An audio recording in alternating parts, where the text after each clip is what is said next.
بسم اللہ الرحمن الرحیم۔ السلام علیکم عزیز طلباء، توقع ہے کہ آپ خیر و عافیت سے ہوں گے۔ اس ویڈیو میں ہم اقبال کی نظم صبح کا ستارہ کی تفہیم و تشریح پر بات کریں گے۔ نسیم امروہی کے نزدیک یہ نظم فروری 1904 کے مخزن میں شائع ہوئی، جبکہ مولانا غلام رسول مہر لکھتے ہیں کہ یہ نظم دسمبر 1904 کے مخزن میں چھپی، اور ڈاکٹر شفیق احمد صاحب نے اس بات کی تصدیق کی ہے کہ مولانا غلام رسول مہر ٹھیک لکھتے ہیں۔ بانگ درا کی اشاعت کے وقت اس نظم پر نظر ثانی کی گئی تو اس کے 2 شعر حذف کر دیے گئے جو سرود رفتہ اور باقیات اقبال میں شائع ہو چکے ہیں۔ اب یہ نظم 20 اشعار پر مشتمل ہے اور اسے 3 حصوں میں تقسیم کیا گیا ہے، یا 3 بند کہہ سکتے ہیں۔ صبح کا ستارہ صبح صادق کے وقت طلوع ہوتا ہے اور صبح طلوع ہونے سے پہلے ختم ہو جاتا ہے، تو اس میں صبح کے ستارے کی زبانی زندگی کی ناپائیداری کو موضوع بنایا گیا ہے، اور صبح کا ستارہ یعنی ایک لافانی زندگی کی تلاش کے لیے مختلف روپ اختیار کرتا ہوا ہمیں دکھائی دیتا ہے، اور آخر میں وہ کہیں اس نتیجے پر پہنچتا ہے کہ جو سوز عشق ہے، عشق کا جو سوز ہے وہ ابدی زندگی کا ذریعہ ہے، یا عشق کے ذریعے سے ہی انسان امر ہو جاتا ہے، یا کوئی چیز بھی جو عشق کو اختیار کرتی ہے امر ہو جاتی ہے۔ تو بڑھتے ہیں اس کے پہلے بند کی طرف۔ پہلے اس کی قرت، پھر مشکل الفاظ کے معنی، اور پھر تفہیم و تشریح۔ تو دیکھیے: لطف ہمسائیگی شمس و قمر کو چھوڑوں، اور اس خدمت پیغام سحر کو چھوڑوں، میرے حق میں تو نہیں تاروں کی بستی اچھی، اس بلندی سے زمیں والوں کی پستی اچھی، آسماں کیا عدم آباد وطن ہے میرا، صبح کا دامن صد چاک کفن ہے میرا، میری قسمت میں ہے ہر روز کا مرنا جینا، ساقیِ موت کے ہاتھوں سے صبوحی پینا، نہ یہ خدمت نہ یہ عزت نہ یہ رفت اچھی، اس گھڑی بھر کے چمکنے سے تو ظلمت اچھی، میری قدرت میں جو ہوتا تو نہ اختر بنتا، کیر دریا میں چمکتا ہوا گوہر بنتا۔ مشکل الفاظ کے معنی دیکھیے: لطف مزہ، ہمسائیگی قربت، شمس سورج کو کہتے ہیں، قمر چاند، پیغام سحر صبح کا پیغام، پستی گہرائی زوال، عدم نہ ہونا یعنی وجود کے متضاد کے طور پر استعمال کیا جاتا ہے، یا مفقود الوجود، دامن صد چاک جگہ جگہ سے پھٹا ہوا دامن، صد 100 کو کہتے ہیں یعنی کئی جگہوں سے پھٹا ہوا دامن، ساقی پلانے والا، صبوحی صبح کو پینے کی شراب،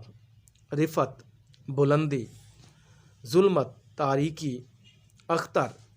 ستارہ، کیر دریا دریا کی گہرائی،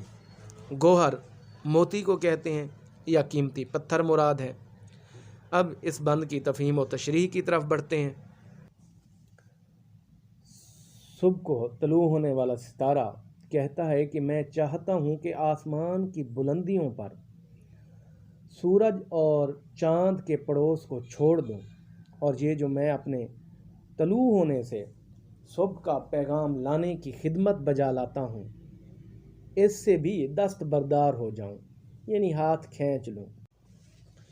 میرے لیے ستاروں کی بستی اچھی نہیں ہے،